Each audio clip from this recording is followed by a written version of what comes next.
Welcome to Warner Music Group's fourth quarter earnings call for the period and fiscal year ended September 30th, 2023. At the request of Warner Music Group, today's call is being recorded for replay purposes, and if you object, you may disconnect at any time. Now I would like to turn today's call over to your host, Mr. Kareem Chen, Head of Investor Relations. You may begin. Good morning, everyone, and welcome to Warner Music Group's fiscal fourth quarter and full year earnings conference call. Please note that our earnings press release and earnings snapshot are available on our website, and we plan to file our Form 10-K during the week of November 20th. On today's call, we have our CEO, Robert Kyncl, and our CFO, Bryan Castellani, who will take you through our results. They will then be joined by Eric Levin for the Q&A portion of the call. Before our prepared remarks, I would like to refer you to the second slide of the earnings snapshot to remind you that this communication includes forward-looking statements that reflect the current views of Warner Music Group about future events and financial performance. We plan to present certain non-GAAP results during this conference call and in our earnings snapshot slides, and have provided schedules reconciling these results to our GAAP results in our earnings press release.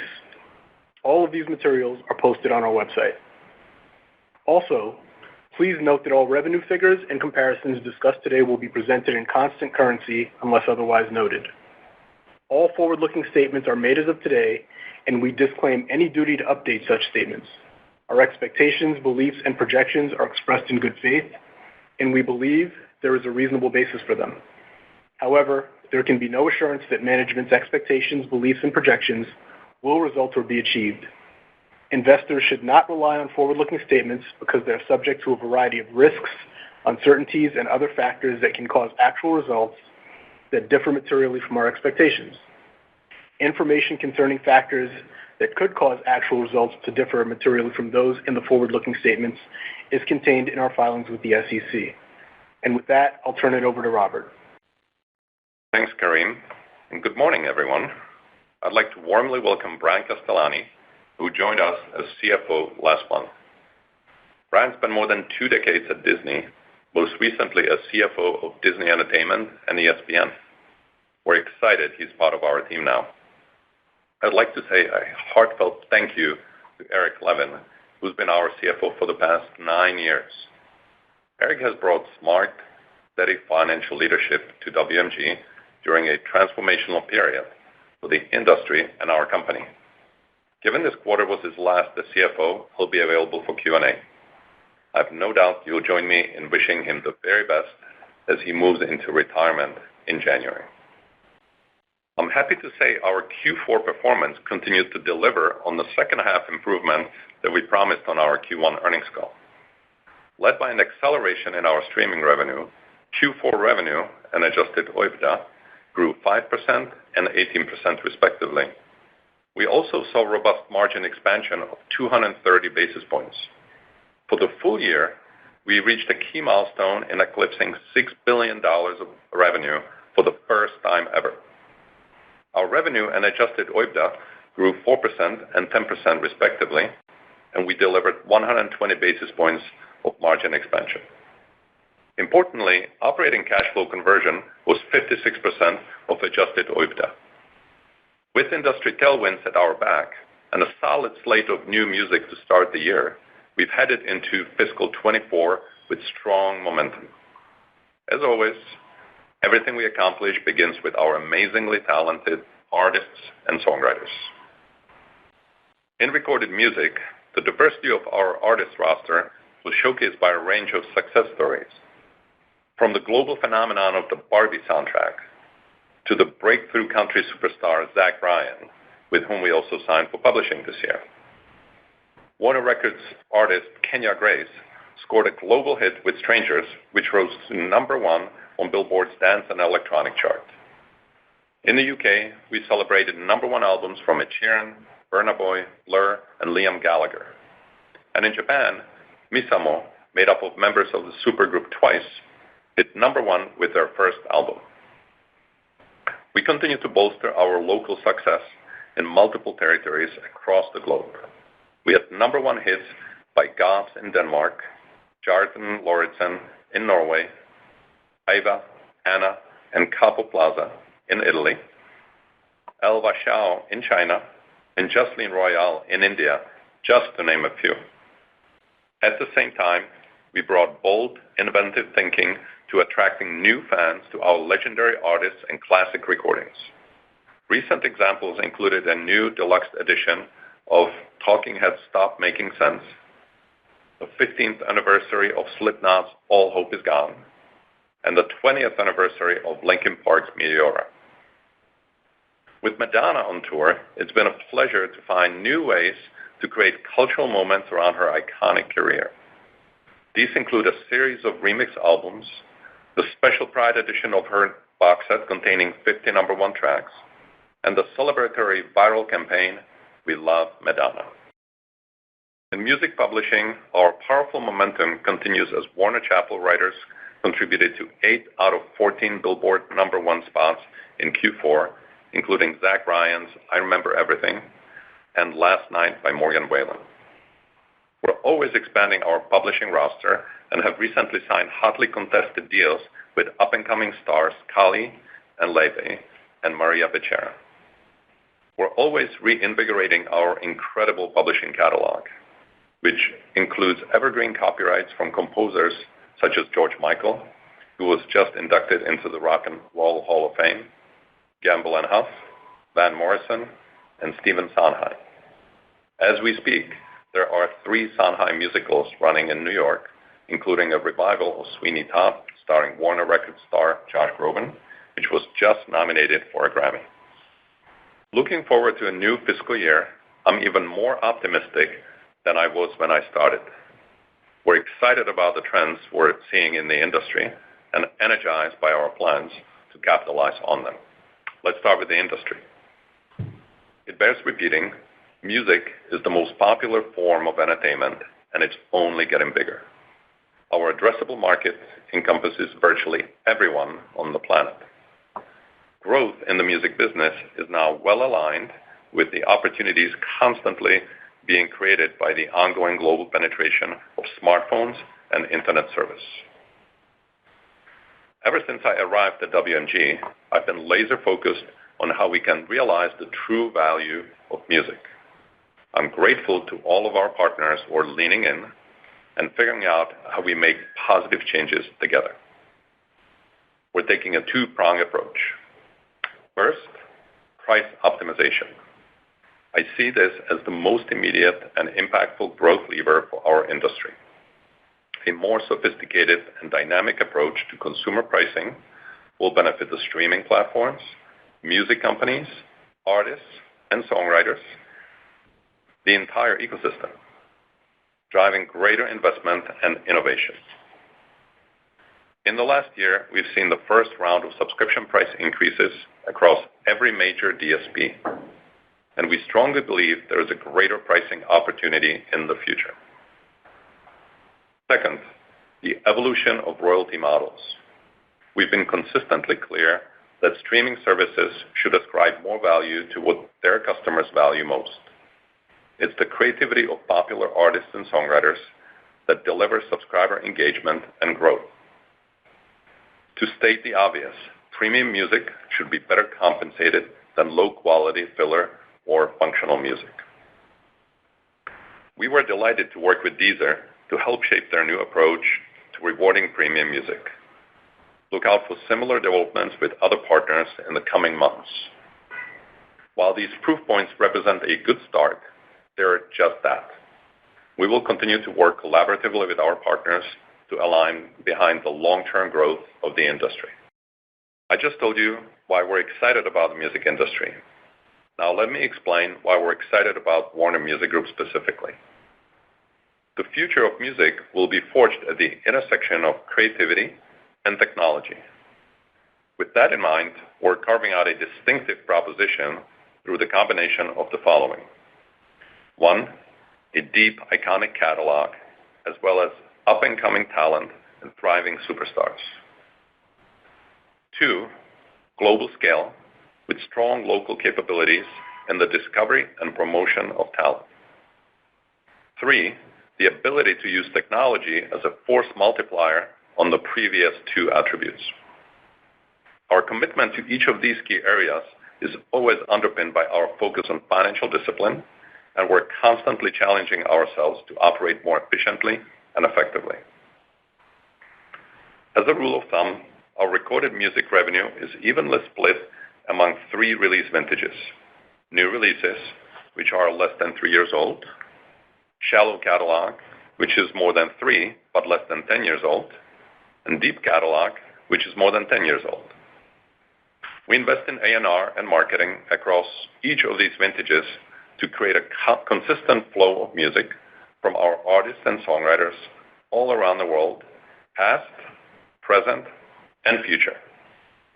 We pride ourselves on discovering original talents and unique voices with long-term potential. We provide them with tailored approaches to become standout global success stories.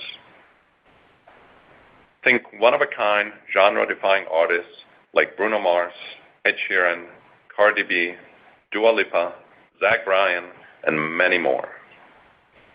The beauty of the streaming universe is that every time one of our superstars releases a new album, or goes on a tour, or scores a big sync placement, the fan engagement spikes across their entire body of work. Equally, in the world of playlisting and social media, any track from our catalog can go viral at any moment. We've seen hits from legends like Fleetwood Mac, Boney M, and Madonna explode on multiple platforms, introducing these artists to a new generation. For instance, my 20-year-old daughter discovered Fleetwood Mac when their 1977 hit Dreams went viral on TikTok 2 years ago. They are now her favorite band of all time. To fuel, maximize, and monetize this uplift in engagement requires real expertise and a wide network of relationships. This is how we demonstrate our value and our relevance in the entertainment ecosystem, not just by discovering talent and promoting their latest works, but by thinking holistically about their careers and growing their legacies. Our entrepreneurial culture extends to how we select which companies to invest in or acquire. A perfect example is our new venture with 10K Projects, which brings us a dynamic artist roster, fresh catalog, and a visionary team led by Elliot Grange. Investing in our core business isn't just about the recordings and compositions that we own. It's also about leveling up our distribution business in ways that delivers profitable growth. We created more capacity for ADA to focus on developing new distribution partnerships and for our technology team to build scalable solutions to enable these partnerships. In the last year, we signed deals with a range of labels, including Australia's Last Ride Records, the UK's LAB Records, and the US Rostrum Records, which launched the careers of hip-hop stars like Mac Miller and Wiz Khalifa. Let me turn now to our approach to global expansion and emerging markets. For some time now, our goal hasn't been just to market Anglo-American repertoire in local markets. Instead, we sign and develop local talent that can have regional or global success. As I've mentioned before, we're making great inroads in fast-growing territories like China, the Middle East, and Africa. India is a great example of this strategy in action. With a vast population of 1.4 billion people and its huge diversity of demographics, India has an endlessly evolving music scene. According to IFPI, India has more than doubled its recorded music revenue over the last 5 years, and it also has the highest growth of any top 20 country in 2022, at 48%. We've made huge strides since first launching our local office in Mumbai in 2020. This year alone, we've grown our presence there by acquiring ePositive, an Indian management and live events company, launching a new JV, 91 North Records, and expanding our partnership with Sky Digital, an aggregator of Punjabi music. Our team in India is attracting massive stars, including hip-hop artist King, who became the first Indian performer to hit Spotify's global top 30. The music ecosystem is healthy and has a number of exciting growth drivers. With price increases happening across all major DSPs, royalty models evolving to reward quality, and emerging markets gaining traction, we're very confident and positive about the path ahead. We're excited about our new releases for fiscal 24, including some that came out just last Friday from David Guetta, Jack Harlow, PinkPantheress, and of course, Dua Lipa, who had her biggest global launch to date with her new single, Houdini. There are also eagerly anticipated projects from Green Day, Kenya Grace, Fred again, Gabby Barrett, Maria Becerra, and Mike Towers, among many others. We've been working hard to build a WMG that will excel in the music industry of tomorrow. Our work is already beginning to bear fruit, and I assure you that there is much more excitement to come. And now, here's Brian to walk you through our financial results. Thank you, Robert, and good morning, everyone. I am extremely excited to be here, and I'm looking forward to engaging closely with the investment community. In my brief time at Warner Music Group, I've been impressed with the work that we are doing. We are investing in our already strong core and leveraging technology, which will continue to augment our growth through a rapidly changing music industry. We have strong momentum ahead and will share regular updates with you as our progress continues. Now turning to our Q4 results. As Robert highlighted, our performance in the quarter was underpinned by a solid release slate and a recovery in ad-supported streaming, which drove sequential acceleration in our recorded music streaming growth. This fueled our second half improvement, which combined with our disciplined cost management, enabled us to deliver robust adjusted OIBDA growth and margin expansion for the full year. There are a couple of items throughout the quarter and the year that affected comparability. These include the impacts from the CRB mechanical royalty rate increase, a copyright settlement, and an extra reporting week. The details and adjustments relating to these items can be found in our earnings press release. I will provide growth rates in constant currency and normalized for these items. In Q4, total revenue grew 5% and adjusted OIBDA increased 18%, with a margin of 20%, an increase of 230 basis points over the prior year quarter.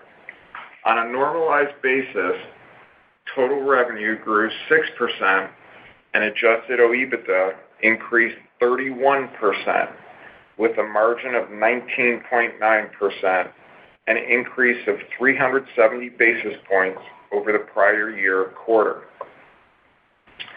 Recorded music revenue grew 2% and 5% on a normalized basis. Despite a challenging comparison to the prior year quarter, our streaming revenue grew 9%, an improvement from the 7% we reported in Q3. Subscription streaming revenue grew by approximately 10%, representing healthy growth over the 13% we delivered in the prior year quarter, and was in line with Q3. Ad-supported revenue increased by 7%. Physical revenue increased 6%, driven by strong performance in the U.S., including from new releases like the Barbie soundtrack, 50/50, G-Idol, and Mac Miller. Artist services and expanded rights revenue decreased 11%. The decrease was due to lower merchandising revenue in the U.S., tied to timing of touring cycles, and economic headwinds in Europe that continue to impact our EMP business. This was partially offset by higher concert promotion revenue. Licensing revenue grew by 7% due to higher broadcast fees. Recorded music adjusted OIBDA grew by 23%, with a margin of 21.8%, an increase of 370 basis points. On a normalized basis, adjusted OIBDA increased by 32%, with margin expansion of 450 basis points. Music publishing continues to deliver impressive results, with revenue growth of 15% driven by strength across all revenue lines. On a normalized basis, revenue grew 13%. Digital revenue increased 19% and streaming revenue increased 26%. On a normalized basis, digital revenue grew 15% and streaming revenue increased 17%, reflecting the continued growth in streaming and the impact of digital deal renewals. Mechanical and performance revenue increased by 42% and 2% respectively, while sync revenue increased by 3%, primarily due to stronger performance in the U.S. Music publishing adjusted OIBDA grew 19% with a margin of 24.8%, an increase of 90 basis points. On a normalized basis, music publishing adjusted OIBDA grew 17% with a margin of 24.9%, an increase of 80 basis points. Moving to our full year results, total revenue grew 4% and adjusted OIBDA grew 10%, with a margin of 20.5%, an increase of 120 basis points. On a normalized basis, total revenue grew 6% and adjusted OIBDA grew 17%, with a margin of 20.4%, an increase of 190 basis points. We over-delivered our margin expansion guidance, even as most of the cost savings from our March restructuring were reinvested to drive our business forward. Recorded music revenue increased 2%. Within recorded music, streaming revenue increased 4% and adjusted OIBDA grew 7%, with margin expansion of 120 basis points. On a normalized basis, recorded music revenue increased 4% and streaming revenue grew 6%, with adjusted OIBDA growth of 13% and margin expansion of 180 basis points. Music publishing revenue increased 15% and adjusted OIBDA increased 28%, with margin expansion of 270 basis points.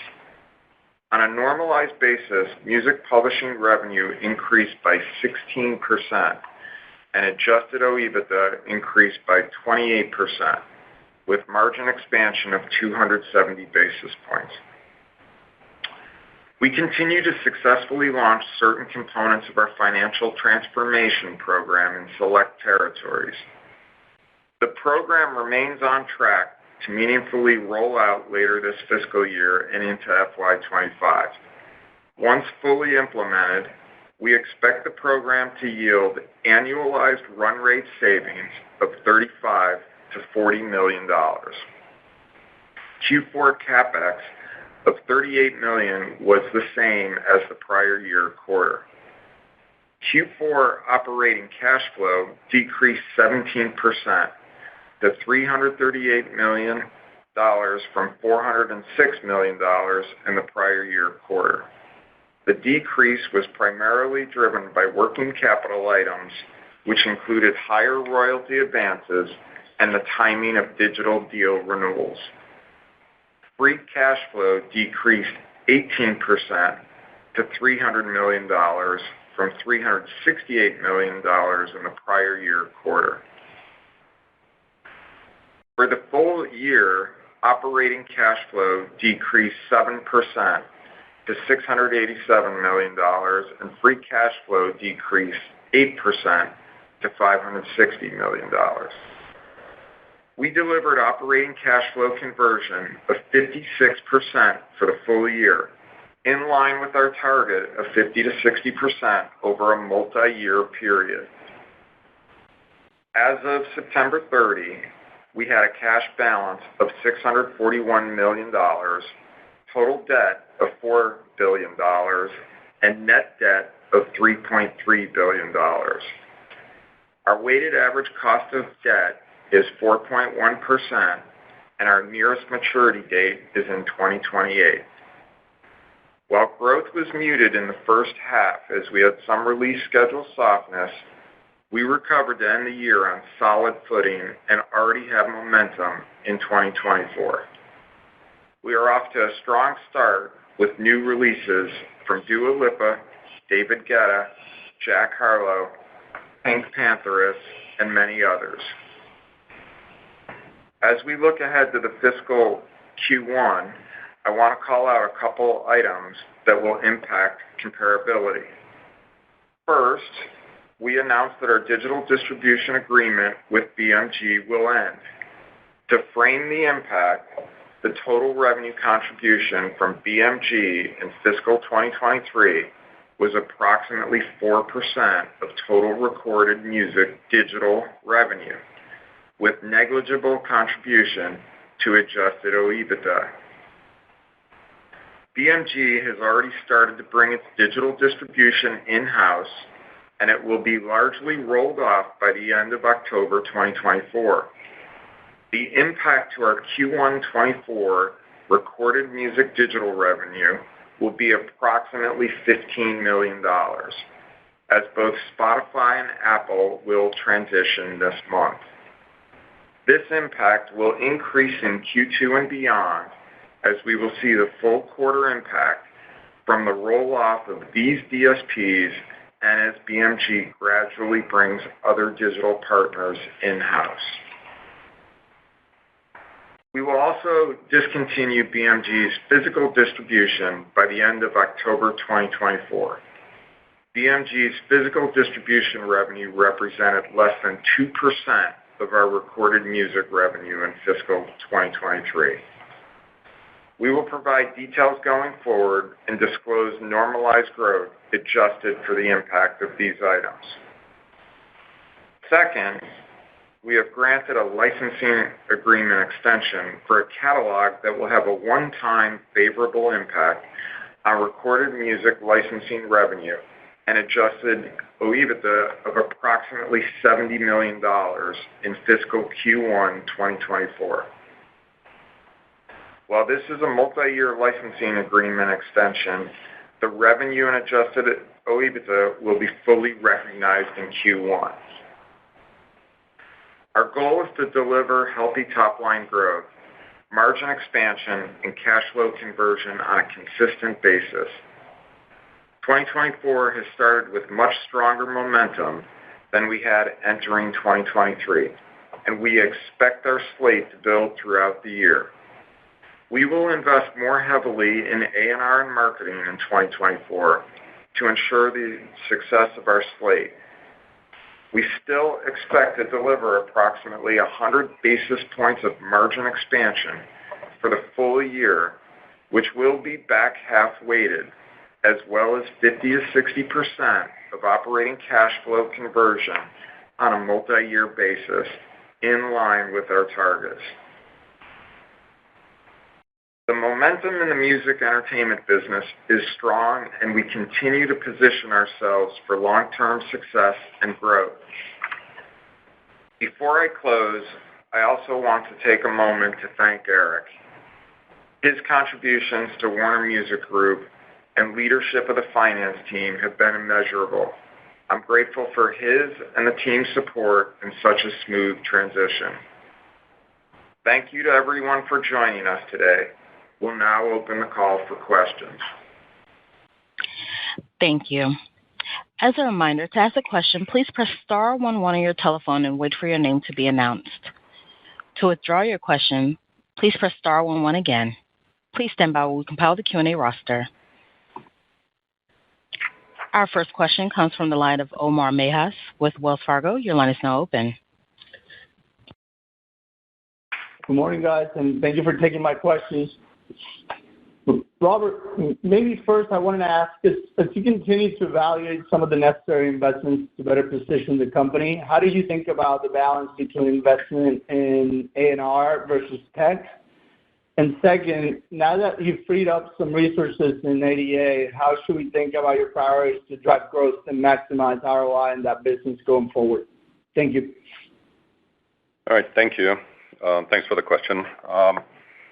So Here's the way to think about it. We're a music company that's benefiting from the tailwinds of the music industry that we just described. The way we invest and grow is first and foremost into IP, and that has multiple different ways, multiple different forms. One, which is organic A&R, which we do day in, day out, investing into new artists or existing artists and their new releases. Two, we acquire stakes in going concerns. The acquisition of 10K is a really good example from a couple of months ago. Three, we acquire catalogs, whether it's on the publishing side or recorded side. The David Bowie catalog from a couple of years ago is a good example of that. And then we look at all of these activities all around the world. I just described in the earnings call our success in many different high growth markets. So we're replicating all of these activities in different geographies. So it's like a four-prong approach. Then we layer on top of that investments into technology, which becomes a force multiplier on everything I just mentioned. That is the main goal. And what do we do with the technology investments? They're 100% self-funded. That's what we committed to earlier last year, and that's what we are committing to going forward as well. And when we do this, we're creating a flywheel that is allowing us to continue our investments into growth, continue our overall growth, and continue to expand our margins at the same time. That's the strategy for our investment framework. As it relates to ADA and the freed up resources, the best way to think about it is we have an amazing team of executives that have driven the ADA business for quite a few years. We are focusing on growing both our top line and our bottom line with a very strong global orientation, just again in line with what I just mentioned earlier and even a minute ago. And we're focused on working with more and more labels and more artists all around the world and scaling that business. And technology is a really big part of that because it helps us do that more efficiently and faster and with less friction. And a great example of that is the focus of Ariel's team, who runs our technology group, to overhaul our supply chain and all of our partner-facing tools that, from a technology standpoint, enables this for the business team to drive acceleration in that business. So all in, the strategy to grow ADA is there as it was before because the independent space is growing and we're leaning into that space. And two, we're just doing it differently. We're doing it in a way that is driving both top line and bottom line at the same time. That's very helpful. Thank you, guys. Mm-hmm. Thank you. Our next question comes from the line of Ben Swinburne with Morgan Stanley. Your line is now open. Thanks. Good morning. And welcome, Brian, to Warner Music, at least on the public earnings call. It's great to you. Robert, could you talk a little bit about streaming growth, recorded music streaming growth as you head into fiscal 24? It would seem between the Spotify price increases, some of the activity on artist-centric and your slate, we should see some acceleration from kind of the exit rate of high single digits that you guys just delivered. That's my first question. And I guess secondly, I think you called out $10 million of incremental investment in technology in the quarter. I'm sure you won't share everything, but can you talk a little bit about where that money is going and when that might translate into sort of business outcomes that you think we would see externally? Thank you. Sure. Thank you. So first on sort of overall streaming growth, obviously we're pleased with the industry, returning to a very healthy double-digit growth. The way I think about it is that I'm not really looking at our competitors. I'm not looking at the world around us. I'm focusing on our own continual and sustained improvements. I want our company to just keep on improving on a steady basis and most importantly, on a sustained basis. It's very, very important. The obviously investments into A&R and all of that I just mentioned a few minutes ago goes into that. But at the same time, we're investing into technology. And the best way to think about that is there's a lot of foundational work that helps us actually deliver on that sustained growth promise from a technological standpoint. I just mentioned overhauling our supply chain infrastructure. While that may sound very unsexy, what it benefits the business is very sexy because it's removing lots of friction and increasing speed in the way we can process more music, more partners, more artists through our supply chain. And so whether it's something that we wholly own or whether it's a partner of ADA with greatly externalized tools and improved tools, all of that contributes towards the growth of the company while delivering on our margin expansion. So that's just one example on the technology front. Hey, Ben, it's Brian. Nice to talk to you. I just want to comment on that streaming growth and loop back to my remarks where, Q4 over Q4, we had a really strong Q4 22 and had subscription streaming growth there of 13%. I think we were 400 or 500 basis points above some of our competitors. So, yeah, that comparison maybe muted the quarter a little bit, and we're set up, as Robert said, with the second half momentum that we continued and a stronger release slate in 24, particularly in the second half. And so we feel good about that. And just a reminder on the price increases that there's a lot that goes into those, and those take time to roll through the industry. There's, from announcement to implementation, geography, product mix. So there's a lot there as it works through our numbers, but we're set up well for 24. Thanks for the question. Thank you. Thank you. Our next question comes from the line of Sebastiano Petti with J.P. Morgan. Your line is now open. Great. Thank you. Brian, welcome aboard. Eric, congratulations again on your retirement. Just wanted to ask on the Brian, if you could clarify the margin expansion target for the year. Is that 100 basis points on a reported basis, or is that ex BMG? And additionally, just help us think about the phasing. I think you said most of that is back half weighted, but you do also have a pretty substantial licensing coming through in the first half. So just trying to better understand that. And then a question for Robert. Robert, can you tell us about the AI feature you announced this morning with YouTube, and more generally how you're thinking about AI impacting the industry? Seems to have been become less of a fear than perhaps a couple of quarters ago. Thanks again. Sounds good, Brian. Why don't you? Yeah, Sebastiano, thanks. On the margin expansion, as I said in my remarks, that 100 basis points a year target remains for us, and we had a strong over-delivery on an organic basis of a couple hundred plus basis points in 23. And so that is an organic target, ex-BMG for us. And that will, particularly as we work through the year, it'll be gradual as we work through and get the benefit, I think, of many releases in the second half. And that margin would also be excluding the catalog license sale in Q1. So we continue to challenge ourselves in that regard and feel good about it as the team continues to be, I think, really active and vigilant cost managers and disciplined on the financial front. So we continue to keep focused on that target.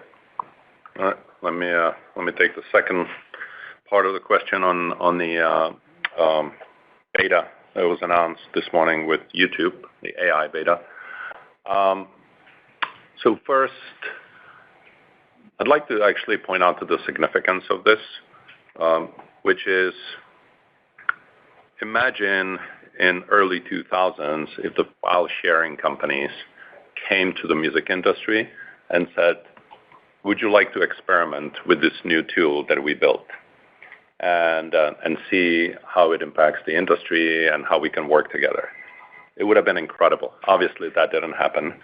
So this is the first time that a large platform at a massive scale that has new tools at its disposal is proactively reaching out to its partners to test and learn.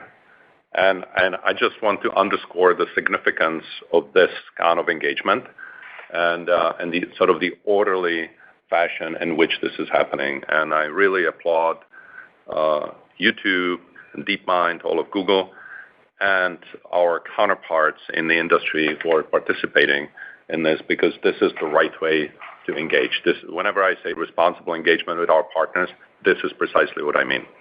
And so we're excited about it. We're excited to learn from it and together with them then develop a great blueprint for how things should work, but develop it based on learnings. More broadly, the way I think about our engagement on AI and what we practice is along the following lines. We have three constituents. One, which is the generative AI engines, right? So whether it's DeepMind, Anthropic, Lambda, et cetera. And there, that's where it begins. And there, our efforts in the music industry are focused on making sure that they're licensing content for training, they're keeping records of inputs so that provenance can be tracked, and then there's watermarking of the content.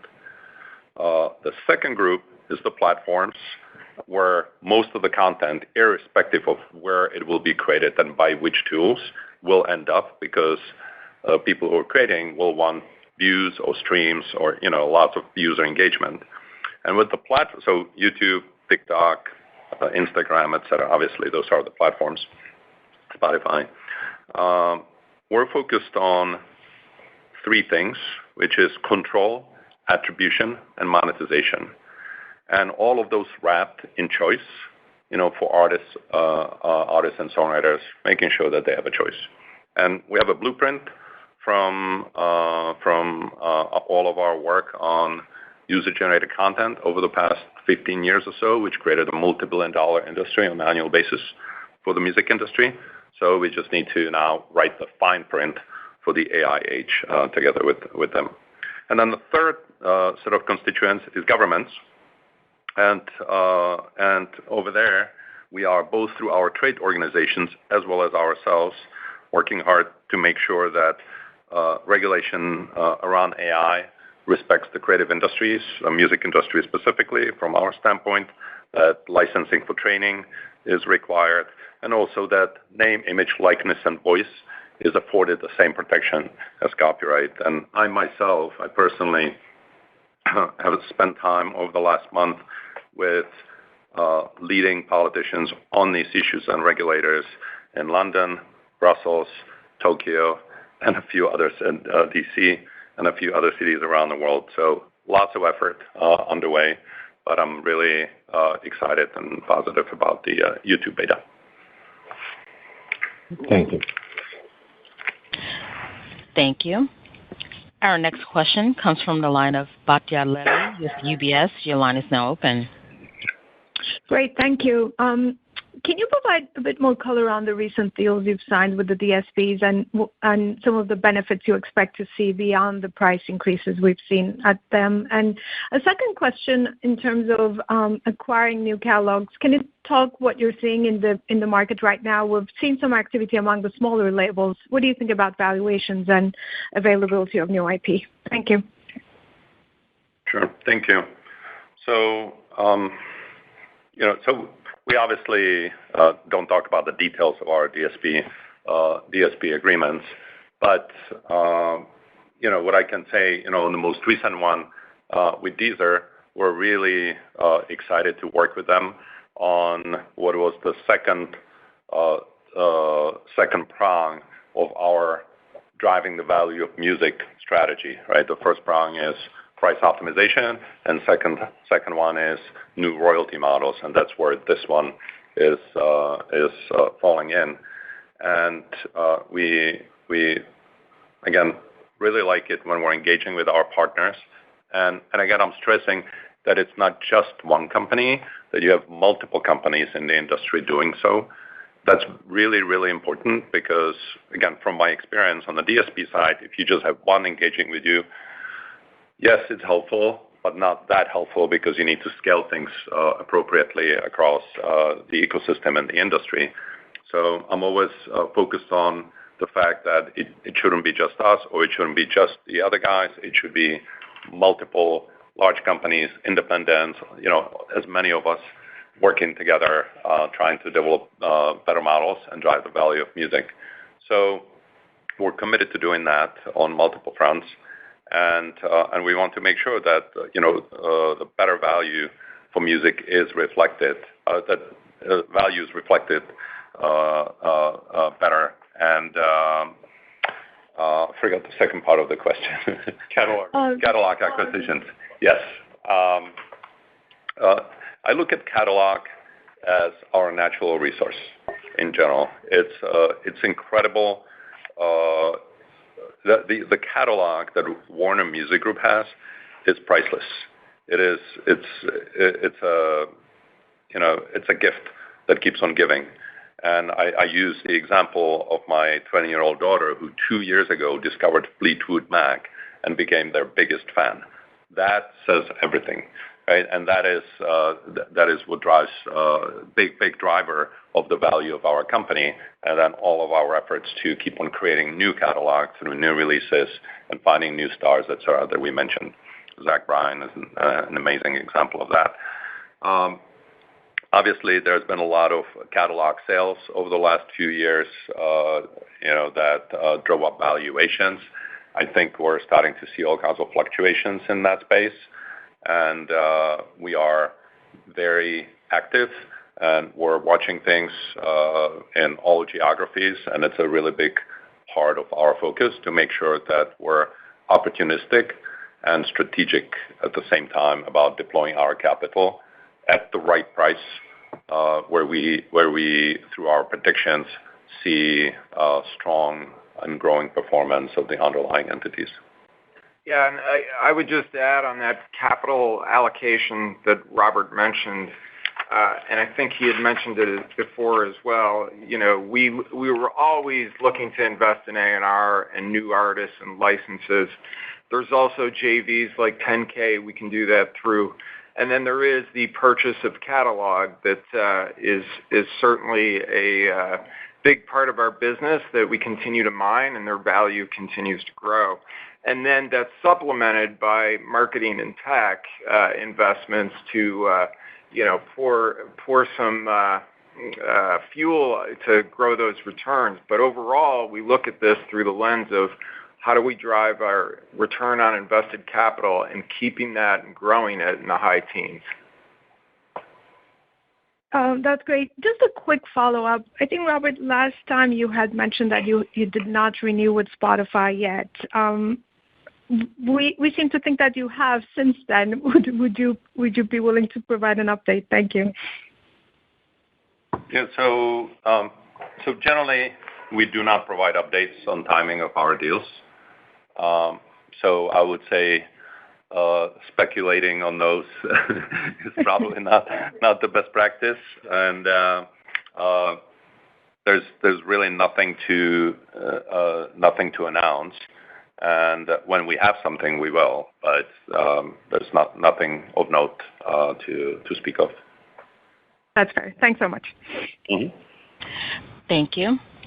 Our next question comes from the line of Benjamin Black with Deutsche Bank. Your line is now open.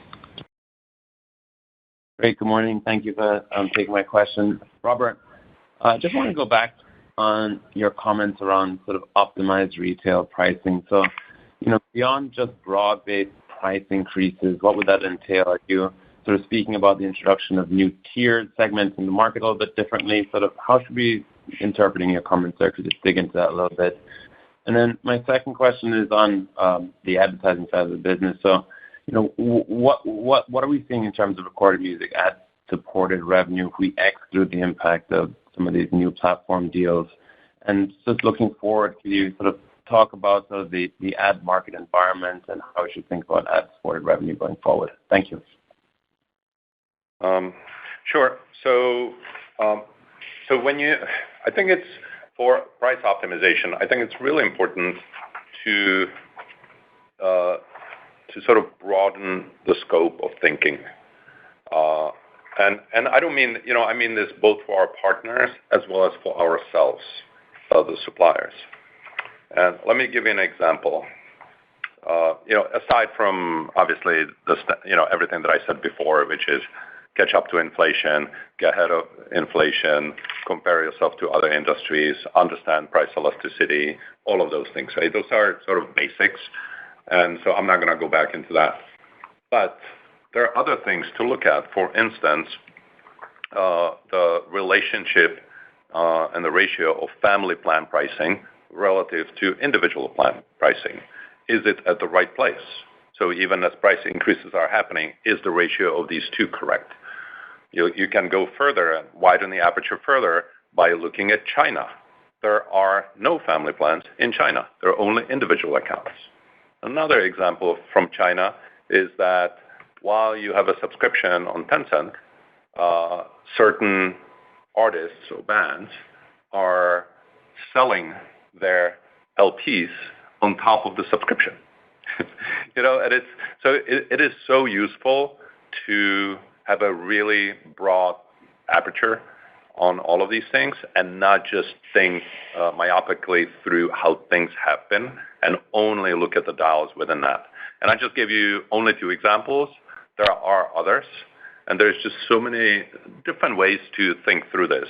So I think, what's required for that is deep collaboration with our partners and making sure that the changes are win-win for both sides and that we drive the ecosystem up and to the right together at faster rate. Yeah, Ben, it's Brian. I'll take the ad-supported that we're seeing. Definite improvement there. I think everybody's familiar with the first half challenges and an advertising recession. And so that rate of growth, that rate of improvement continues. And even without the addition of TikTok in the combined revenue report there, we'd still be up. We'd still see a good improvement on the rate of change. And so we like the trends there and are encouraged.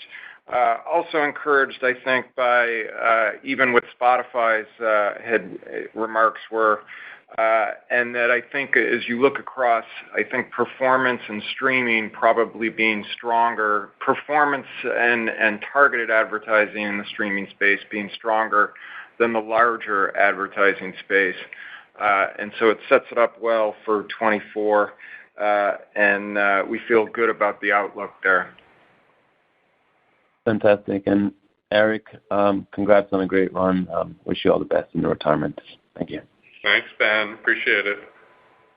Thank you. Our last question comes from the line of Jason Bazinet with Citi. Your line is now open. I really like the way you think about the business in terms of getting the pricing right and finding win-wins with your distribution partners. Where do you think, just conceptually, where there's the most agreement for a win-win, where you sense that where you are on the same page with your distribution partners? Because I agree with you, there's value there, but I think where the street is going to struggle is whether or not you can sort of move the needle with new agreements with the DSPs. Sure.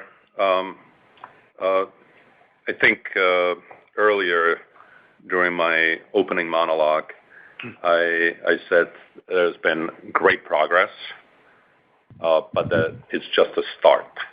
And it really is just that. And I feel like we're in the first inning of it. And I'm not saying this because I'm on an earnings call with investors. I actually 100% mean this when I look at the full scope of all the work that needs to be done and the opportunity that is ahead of us. With some partners, we're much further along, with others, less so. But what you see is that generally when you make progress with one, others tend to follow in different ways, within 12 months.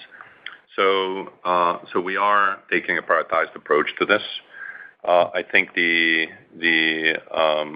agreement is that the TAM of the market is probably greater than what we have been thinking about in terms of revenue. And I think the agreement is that other industries have optimized their pricing better than we have. That doesn't mean that we've done anything wrong, because we also had to get huge amounts of people into the premium experience and revenue.